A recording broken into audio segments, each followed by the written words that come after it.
Parents கொடுக்குற mind செட்லேயே வளருதுனால நம்ம mind set வேறு மாதிரி இருக்குது. அதனால தான் நம்மளுக்கு ஒரு ட்ரெயினர் வேணும் நம்ம மைண்ட் செட் சேஞ்ச் பண்ணுறது. இல்லை இது சொல்கிறதுனால நிறைய பேரண்ட்ஸ் மேபி என்ன வந்துட்டு திட்டலாம். ஓகே. பட் வந்துட்டு உண்மையிலே நான் சொல்கிறேன் என்னென்னா, நம்மளோட ஒரு விதமான பிரச்சனை காரணம் நம்ம பேரண்ட்ஸ் தான். ஓகே, புரியுதுங்களா? இப்போ பேரண்ட்ஸ் என்ன சொல்லி தருவாங்க, நம்ம விஜய் படத்தில் சொல்ல மாதிரி வாழ்க்கைங்கிறது ஒரு ஒட்டண்டா, அந்த மாதிரி தான் பேரண்ட்ஸ்.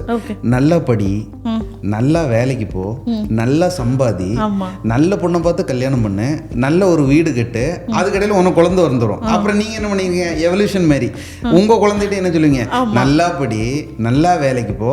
அப்போ வேர்ல்டில் 97% பாப்புலேஷனுமே ordinary people because of parents. கண்டிப்பாக. ஏன்னா ஒரு டாக்டராக வக்கீலாக யார் வந்துட்டு பிஸ்னஸ் பர்சன் ஆகுன்னு சொல்லிட்டு சொல்கிறாங்க? கண்டிப்பாக சொல்கிறது கிடையாது. ஸோ இந்த பிஸ்னஸ் கம்யூனிட்டி வந்துட்டு ஒதுக்கப்பட்ட பீப்புள், அவங்கள பார்க்குறதுக்கு தான் ஆள் இல்லை. அதை நான் பெயினை எவ்வளோ கஷ்டப்பட்டாலும் பரவாயில்ல, அவங்கள நெக்ஸ்ட் லெவல் கொண்டு வரணும். From the bottom of my ஹார்ட்லேருந்து நான் எடுத்து எவ்வளோ பெரிய பிரச்சனையாக இருந்தாலும் பரவாயில்ல, எத்தனையோ பேரை கடன்லேருந்து நான் காப்பாற்றிருக்கேன்.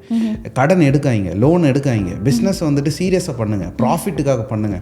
இதெல்லாம் தான் என்னோட குறிக்கோளாக இருக்குது. அதனால என்ன ஃபாலோ பண்ணி இருக்கக்கூடிய எத்தனையோ பீப்புள் சக்ஸஸாக இருக்காங்க.